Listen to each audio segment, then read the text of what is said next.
I want to thank Dr. Roberts for her continued advocacy,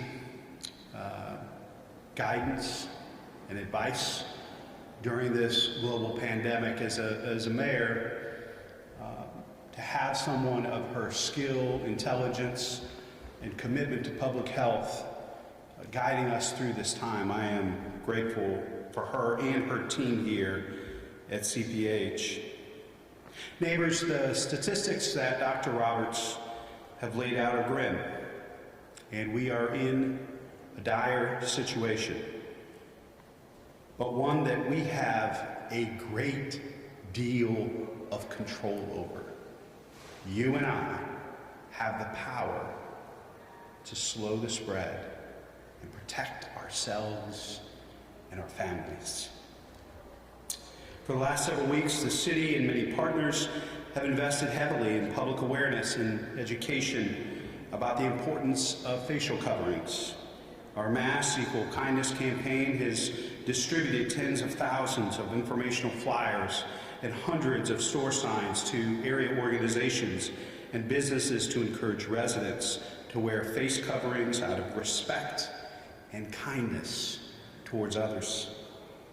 With the help of CODA, BESA, and Can't Stop Columbus, the city has been able to provide the Human Services Chamber with 40,000 masks that are being distributed through their members.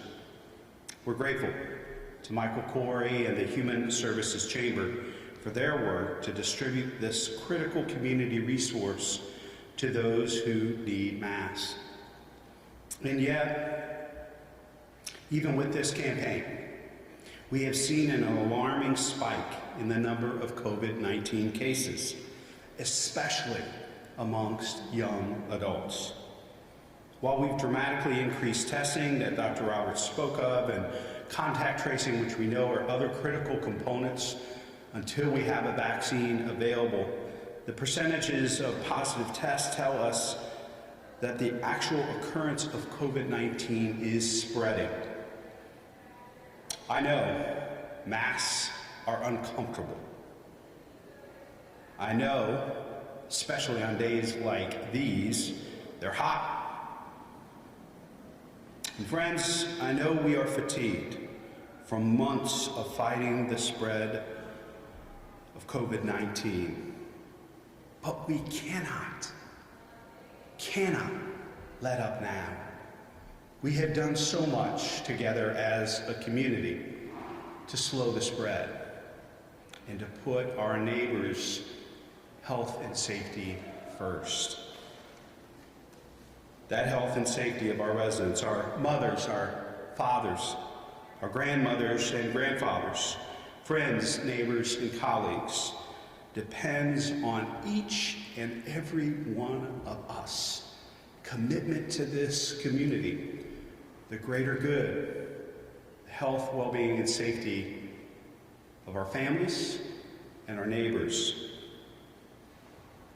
Just this morning on the way to summer camp, my daughter, who's going to have a social distancing visit with her grandpa this weekend, wanted to know whether or not she'd have to wear a mask, whether or not she'd be able to hug her grandpa, one of her favorite human beings on the face of the planet and one that spoils her rotten. So I know the challenge is real. 9-year-olds don't like wearing masks in summer camps, especially when they're attempting to play basketball and frisbee football and all the other great activities at our summer camps. But we must stay the course and recommit ourselves to doing the things that Dr. Roberts laid out. Social distancing, avoiding large gatherings, washing our hands, and wearing masks and facial coverings. For ourselves, for our families, for our neighbors. In a few moments, I will sign an executive order that goes into effect tomorrow that requires the wearing of facial coverings when in public to slow the community spread of COVID-19. Let me be clear on what that means. In a retail establishment,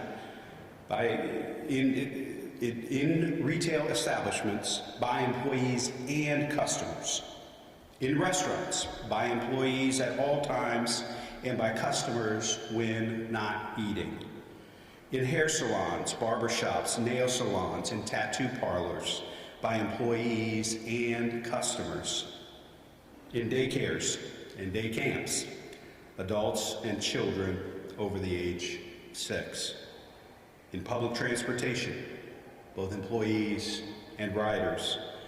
Of course, there are exemptions for medical or behavioral condition or disability, young people under the age of 6, and if you're trying to communicate with someone who is hearing impaired in a way that requires the mouth to be visible.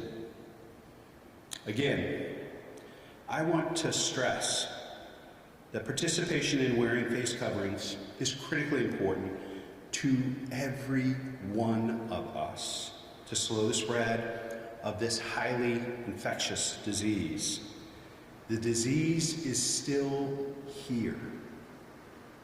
COVID-19 has not gone anywhere since March. I know we're fatigued, we're tired, we're stressed, and in some cases, overwhelmed. But this is an opportunity for this incredible community, people from all walks of life, to take personal responsibility and do their part to protect the safety and health of our neighbors.